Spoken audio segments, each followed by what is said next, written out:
They didn't do the thing that Fox did with you. They did several interviews with you.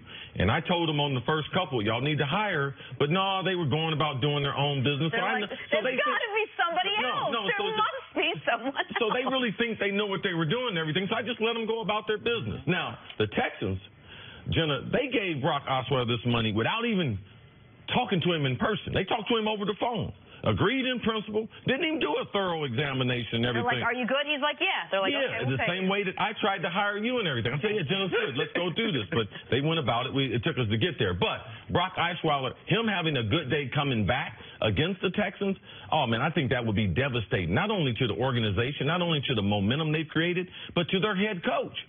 And Bill O'Brien, let's not forget. I mean, this guy's not out of the woods now, man. I mean, I know they have momentum, but, man, what he has done from an offensive standpoint, to me, I still question.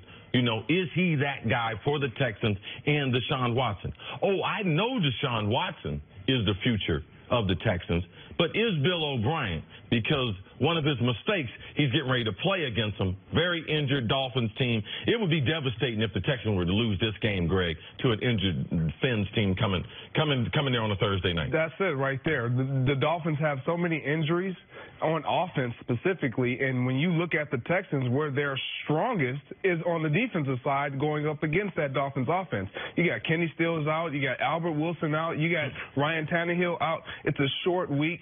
All the momentum should be on and with the Houston Texans. And to your point that you made, which was an interesting point, Brock Osweiler, when you have a guy who's been in your locker room who did not get it done, players know that. Coaches know that. The coaches are a little disturbed. I'll use that word gently. They're disturbed at what you did not provide, and because they stuck their neck out for you and you didn't provide something. Which means what? You go after that. You go after that guy. You paid him like you said. You had to trade away a second-round pick to get rid of him. You gave him $36 million guaranteed, and then you traded a second-round pick to get him out of the building. But that changes the way you game plan against him? No, it's not so much that you change the way you game plan against him. You talk about these things, and guys understand, look, we're not letting this guy beat us. And Brock Osweiler, in his defense, he's been playing pretty good. He hasn't been playing poorly. So I think they'll get after Brock Osweiler, and it'll be a long night for the Miami Dolphins. As Greg talked about, Brock Osweiler and Adam Case, you got to give him a lot of credit. Yes. Brock's playing the best football in this relief duty of Tannehill of his career.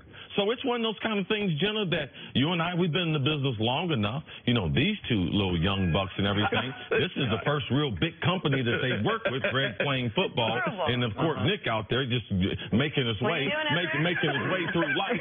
But what you would like to show, Jenna, people that you potentially work for and everything, is that they didn't have confidence in you, and that you were more fit for the job. I know you and I, we come to work with a little edge on us because of things we've experienced in the past. I believe that Brock takes the field with that same chip that, man, I'd like to be able to prove something to this organization. A lot of laundry coming out. Well, the reason why he takes the field like that is because when you look at the history of he and Adam Gase drafted him out in Denver.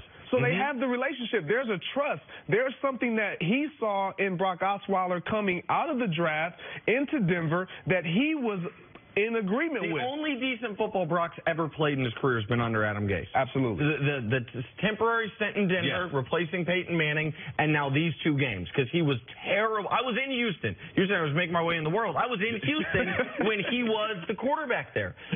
And there is some, I don't want to say hurt feelings because it's pro sports, but he wasn't a good teammate. I'm going to tell you this. He was not a good teammate. He threw guys under the bus.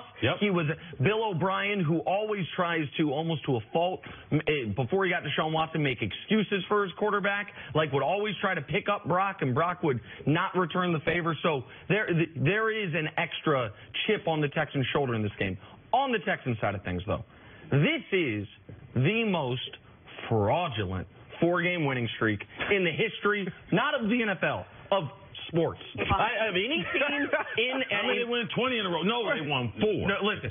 Okay, I just want the audience to know how they got this four-game winning streak. Because here's how their season started. Lost to New England, lost to Tennessee with Blaine Gabbert as their quarterback, lost to the New York Giants. That's their only win of the year. That's how their first 3 weeks started. Now, since then, here's what they did.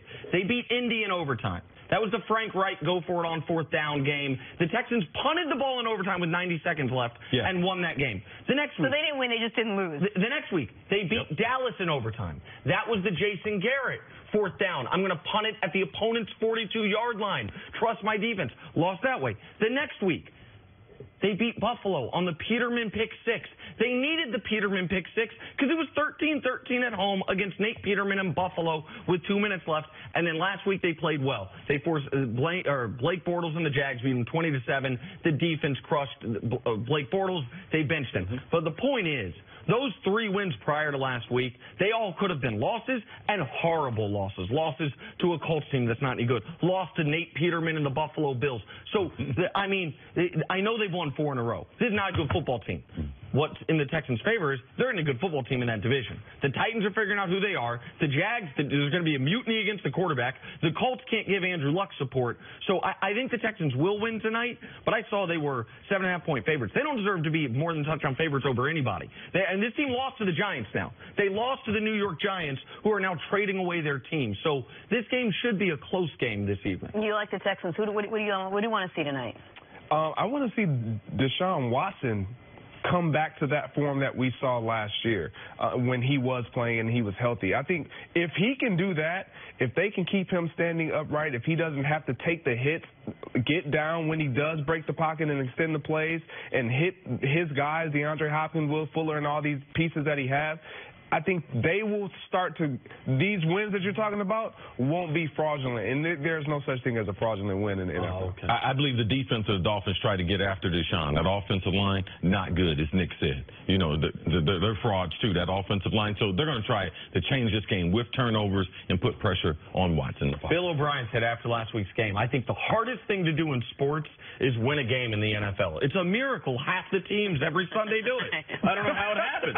It's the hardest thing to do in sports, yet every year happens 256 times. It's crazy. Greg, stick around. Coming up, is there